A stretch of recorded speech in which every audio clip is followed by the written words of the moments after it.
আমরা পড়ছিলাম ইউলিসেস, তাই না? অ্যালফ্রেড লর্ড টেনিসনের লেখা বিখ্যাত কবিতা,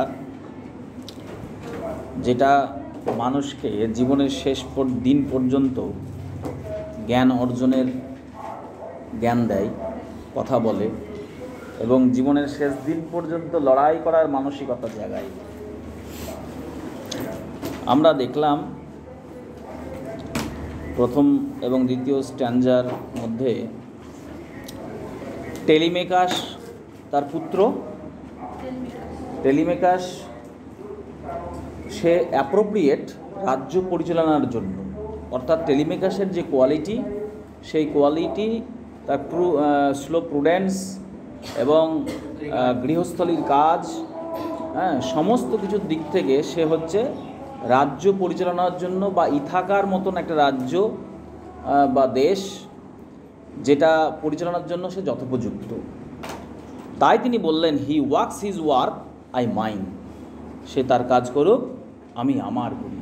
তাই তো? চলো দেখি এবার তিনি কি কাজ করতে চাইছেন। There lies the port. Port মানে কি? Port, PORT, port. পোর্ট মানে হচ্ছে বন্দর। There lies the port, the vessel puffs her sell. ওই দেখো, দেয়ার লাইজ দ্য পোর্ট, ওই দেখো বন্দর দেখা যাচ্ছে, ওই দেখো সামনে বন্দর।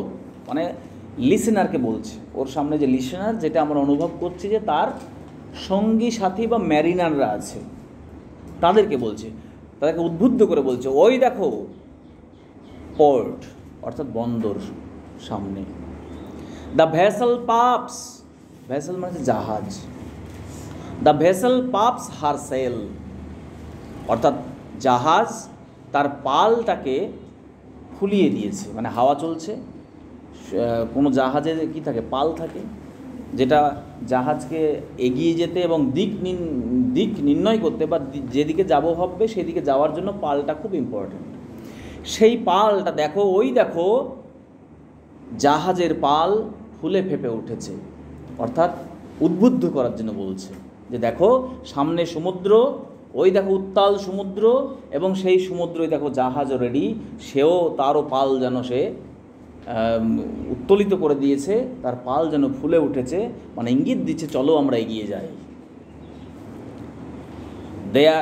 দেয়ার গ্লুম দ্য ডার্ক ব্রড সিজ, ওই দেখো সামনে বিষণ্ণ সেই অন্ধকার বিস্তৃত সমুদ্র। মাই ম্যারিনার্স, আমার মেরিনার মানে আমার নাবিকেরা, সোলস, তোমরা সেই সমস্ত হৃদয়, সেই সমস্ত সোল তোমরা, দ্যাট হ্যাভ টয়েলড, যারা আগে পরিশ্রম করেছে, অ্যান্ড রট, সৃষ্টি করেছে, অ্যান্ড থট উইথ মি, এবং আমার সঙ্গে চিন্তা করেছে, অর্থাৎ আমি যে ভাবনা ভেবেছি তোমরা সেই ভাবনাই ভেবেছ।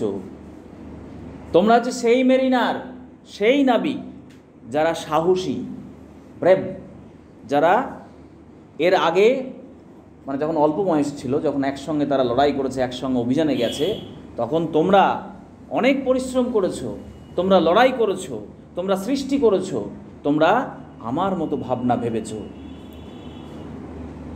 That ever with a frolic welcome took the thunder and the Sunshine.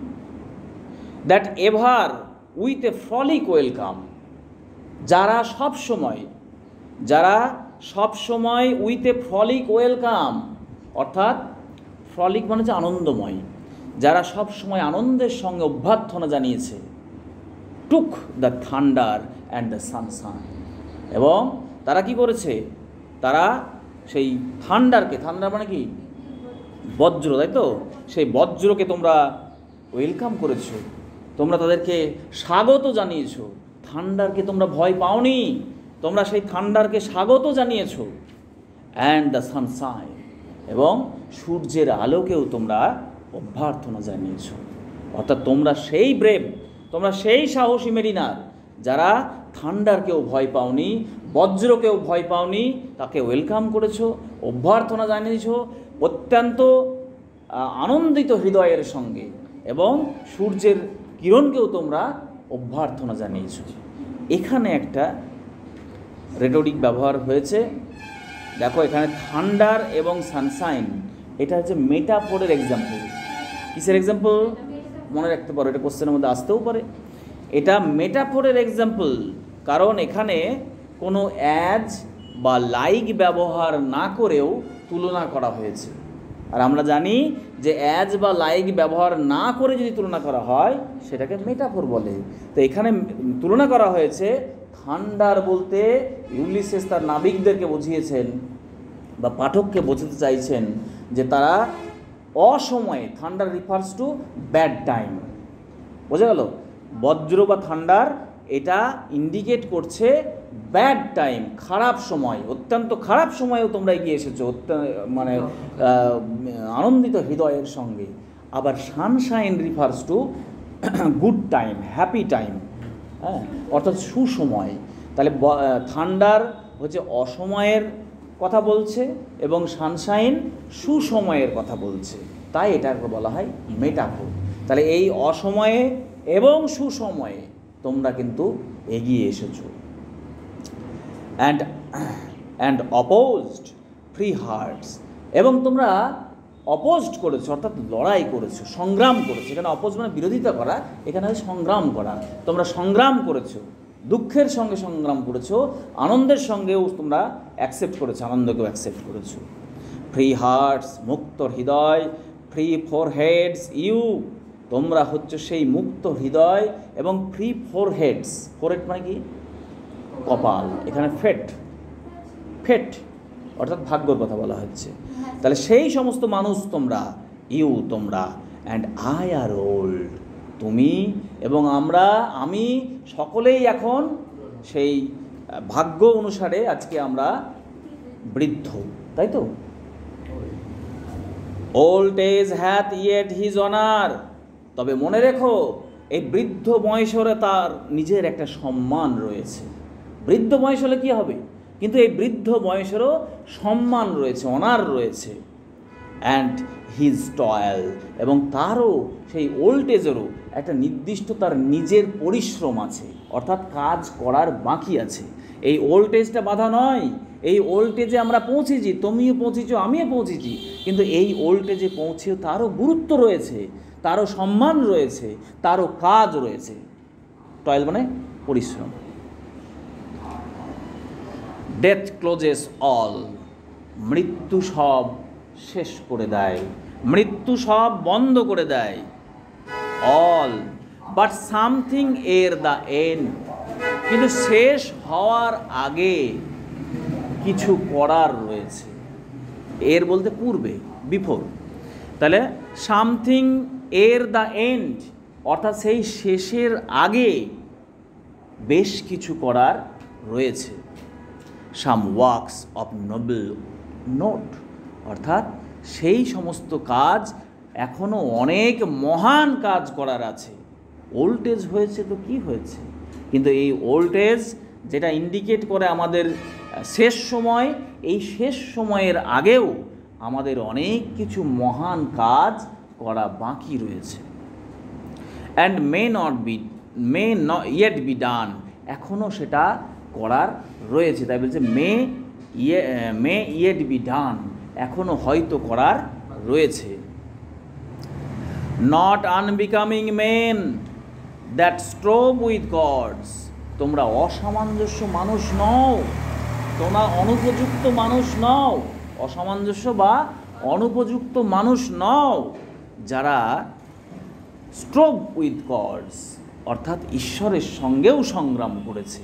তাদের জন্য এই কাজগুলো অসামঞ্জস্য বা অনুপযুক্ত নয়। দ্য লং ডে ওয়েন্স, দীর্ঘ এই দিনটা মিলিয়ে যায় বা শেষ হয়ে যায়। দ্য স্লো মুন ক্লাইম্স, অর্থাৎ ওই দেখো এই ধীর চাঁদ সে উঠছে, ক্লাইম্স মানে উঠছে, মানে দিনের শেষ হচ্ছে এবং রাত্রির শুরু হচ্ছে। The deep moans round the many voices, এখানে ডিপ মনস বলতে, দ্য ডিপ বলতে বোঝায় সি, সমুদ্র। ডিপ ইন্ডিকেটস দ্য সি, অর্থাৎ গভীর সমুদ্র। শুধু ডিপ ইউজ করেছেন লেখক, কিন্তু deep refers to deep sea. এই গভীর সমুদ্র মোনস রাউন্ড মেনি ভয়েসেস, অর্থাৎ সেই সমুদ্রে অনেক আওয়াজ যেন বিলাপ করছে। তার মানে বলতে চাইছে, দেখো ওই দেখো সমুদ্র, উত্তাল সমুদ্রের আওয়াজ পাওয়া যাচ্ছে, আমাদেরকে ডাকছে, চলো এগিয়ে যাই, আমরা ঝাঁপিয়ে পড়ি, আমাদের এখনও অনেক কাজ করার বাকি রয়েছে। নট ইয়েট টু লেট, এখনও দেরি হয়নি, এখনও সময় আছে, চলো আমরা এগিয়ে যাই। তাই মেরিনার্সদেরকে এখানে এই কথাগুলোর মাধ্যমে উদ্বুদ্ধ করছে, ইন্সপায়ার করছে। দাসটা হলো কাম, এসো মাই ফ্রেন্ডস, আমার বন্ধুরা এগিয়ে এসো। It is not too late to seek a newer world, একটা নতুন ওয়ার্ল্ড, নতুন পৃথিবীকে উন্মুক্ত করার, নতুন পৃথিবীকে জানার এখনও অনেক সময় আছে, দেরি কিন্তু হয়নি, চলো এগিয়ে যাই, ঝাঁপিয়ে পড়ি। নেক্সট, মেরিনারদেরকে এই কথাগুলোর মাধ্যমে তিনি উদ্বুদ্ধ করছেন। পুশ আপ, ঠেলে দাও, and sitting well in order, সুসজ্জিতভাবে সুশৃঙ্খলভাবে বসে পড়ো। স্মাইট দ্য সাউন্ডিং ফারোজ, এবং আঘাত করো এই শব্দ করছে এমন সমুদ্রের যে উপরিতল, সেই উপরিতলের যে ঢেউয়ের খাঁজ, সেই খাঁজগুলোকে বলছে ফারোজ, অর্থাৎ ঢেউয়ের যে খাত সেগুলোকে বলছে ফারোজ। এই খাতের মধ্যে যারা অত্যন্ত শব্দ করছে, মানে সমুদ্রের গঞ্জন হয়তো, শব্দ হয়তো, সেই সমুদ্রের উপরিতলে আঘাত করো। কী দিয়ে আঘাত করবে? অর্থাৎ কী বলতে গেলে টানে, হ্যাঁ, এই দিয়ে আঘাত করো, করে এগিয়ে চলো। For my purpose holds to sail beyond the sunset, আমার লক্ষ্য হচ্ছে, আমার উদ্দেশ্য হচ্ছে to sail beyond the sunset, অর্থাৎ সূর্যাস্তের ওপারে যাওয়া। সূর্যাস্তের ওপারে যাওয়া মানে সূর্যাস্তের ওপারে আবার যাওয়া যায় নাকি? যাওয়া যায়, কিন্তু লেখক বলছে, মানে ইউলিসেস বলছে, চলো শুরু করো, দাঁড় টানা শুরু করো, সমুদ্রের উপরিতলে আঘাত করো, এগিয়ে চলো, আমরা সূর্যাস্তের ওপারে যাব, এটাই আমাদের লক্ষ্য। অর্থাৎ অনেক দূর পর্যন্ত যাবে, এবং that indicates the death of Ulysses. বোঝা গেল? অর্থাৎ তিনি বলতে চাইছেন যে গ্রিকদের একটা ধারণা অনুসারে, গ্রিক পুরাণ অনুসারে তারা বিশ্বাস করে এটাই, যে এই যে পৃথিবীর যে সমুদ্র যেটা আমাদের দেখা যাচ্ছে উপরিতল, হ্যাঁ, এই সমতলের বাইরেও অদেখা সমুদ্র রয়েছে, যেখানে সূর্য অস্ত যায়। অর্থাৎ যেন মনে তারা বিশ্বাস করে এই সূর্যটা সমুদ্রের জলের মধ্যেই সে ডুবে যায়, অস্ত যায়। ঠিক আছে, হ্যাঁ, এটা গ্রিকদের বিশ্বাস, যেটা এখনও মানুষের অদেখা। চলো আমরা সেখানে যাব, চলো আমরা সেই অস্ত যাওয়া সমুদ্রের মধ্যে যাব, তার পিছনে চলে যাব। And the baths of all western stars, এই দেখো এখানে লাইনে বলে দিয়েছে, and the baths of all the western stars, অর্থাৎ পশ্চিমের যত তারাগুলো আছে, যারা এই যে সমুদ্রের যে অংশ এখনও আবিষ্কৃত হয়নি, অর্থাৎ সেই সমতলের বাইরে যে বিস্তৃত সমুদ্র, সেই সমুদ্রের মধ্যে এই গ্রিক পুরাণ অনুসারে যারা বিশ্বাস করে তারা, যে সেই স্টারগুলো, অর্থাৎ পশ্চিমের তারাগুলো, সেখানে তারা স্নান করে, অর্থাৎ সমুদ্রের জলের মধ্যে ডুবে যায়। বোঝা গেল? চলো আমরা ওই স্থানেরও পিছনে চলে যাব, অর্থাৎ সেই জায়গায় আমরা যাব। আনটিল আই ডাই, যতক্ষণ না আমি মারা যাচ্ছি। It may be that the gulfs will wash us down, হতে পারে এটা করতে গিয়ে আমাদেরকে উপসাগর, গাল্ফ মানে কি? উপসাগর, সাগর, উপসাগর, সেই উপসাগর উইল ওয়াশ আস ডাউন, আমাদেরকে ধৌত করে নিয়ে চলে যেতে পারে, অর্থাৎ আমাদের মৃত্যু ঘটাতে পারে। It may be we shall touch the happy isles, হতে পারে আমরা সেই হ্যাপি আইলসকেও স্পর্শ করতে পারি, স্পর্শ করব। হ্যাপি আইলস মানে কি? হ্যাপি আইলস মানে গ্রিক পুরাণ অনুসারে, হ্যাঁ এমনি ওয়ার্ডগতভাবে তুমি হ্যাপি আইলস মানে সুখী দ্বীপ, তাই তো, কিন্তু গ্রিক পুরাণ অনুসারে হ্যাপি আইলস হচ্ছে সেই জায়গাটা যেখানে গ্রিক যে সমস্ত যোদ্ধারা আছে, বীররা আছে, হ্যাঁ সেই সমস্ত বীর যারা শহীদ হয় যুদ্ধে, হ্যাঁ তারা সেই হ্যাপি আইলসে স্থান পায়। অর্থাৎ গ্রিক পুরাণ অনুসারে ওটা হচ্ছে সেই যোদ্ধাদের, বীরদের হেভেন, স্বর্গ, তারা সেখানে আশ্রয় পায়। তাই বলছে হয়তো আমরা সেই হ্যাপি আইলসের স্পর্শ পাব, and C the great Achilles, এবং সেখানে সেই মহান অ্যাকিলিসের সঙ্গে আমাদের সাক্ষাৎ হবে। অ্যাকিলিসটা হচ্ছে তোমার তোমার একজন গ্রিক মহান যোদ্ধা, অর্থাৎ হোমারের যে কেন্দ্রীয় চরিত্র, হোমারের ইলিয়াডের যে কেন্দ্রীয় চরিত্র, সেই চরিত্রর নাম ছিল অ্যাকিলিস। তিনি ছিলেন একজন মহান যোদ্ধা, বীর, হ্যাঁ। তো তিনি সে যুদ্ধে মারা যান, তাই বলছেন যে যুদ্ধে মারা গেছেন অ্যাকিলিস, তো মারা গেছে, তাহলে তার আত্মা বা তিনি সেই হ্যাপি আইলসেই আছে, হতে পারে আমরা তার সাক্ষাৎ পাবো, তাই বলছেন। অর্থাৎ এই কথাগুলো ইন্ডিকেট করে তাদের মৃত্যুর, ইন্ডিকেট করে, তাই তো। হোম উই নিউ, যাকে আমরা জানতাম, মানে অ্যাকিলিসের কথা বলছে, দো মাচ ইজ টেকেন, যদিও অনেক কিছু আমাদের কাছ থেকে চলে গেছে, টেকেন মানে নিয়ে নেওয়া হয়েছে, তাই তো, যদিও অনেক কিছু আমাদের চলে গেছে, মাচ অ্যাভাইডস, কিন্তু অনেক কিছু রয়েও তো গেছে, মেরিনারদেরকে উদ্বুদ্ধ করছে যে অনেক কিছু আমাদের চলে গেছে, কিন্তু অনেক কিছু রয়েও তো গেছে।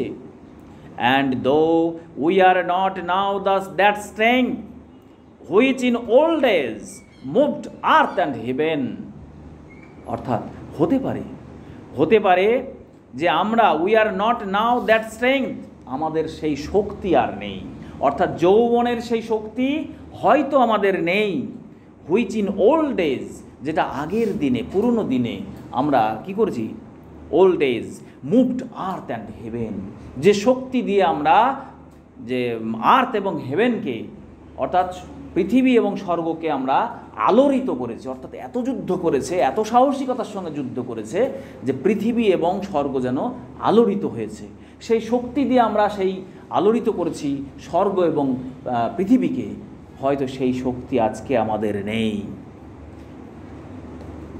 দ্যাট হুইচ উই আর, কিন্তু যেটা আমরা আছি সেটা তো আছি, আমরা যা ছিলাম তা তো আছি, হয়তো সেই শক্তি নেই, সেই ক্ষমতা নাই, হয়তো সেই স্বর্গ এবং মর্ত্যকে একত্রিত করে যুদ্ধের মাধ্যমে আলোড়িত করার ক্ষমতা আমাদের নেই, কিন্তু আমরা তো আমরাই আছি। One equal temper of heroic hearts, একই রকম সেই বীর হৃদয়ের মেজাজ তো আমাদের রয়েছে, অর্থাৎ আমরা সে হৃদয়ের দিক থেকে তো এখনো বীর, নাকি শারীরিক শক্তি আমাদের না থাকতে পারে, মনের জোর আছে, আমরা সেই বীর, আমাদের সেই একই রকমের টেম্পার আছে, একই রকমের মেজাজ আছে, হৃদয়ে এখনও একই রকমের আগুন আমাদের জ্বলছে।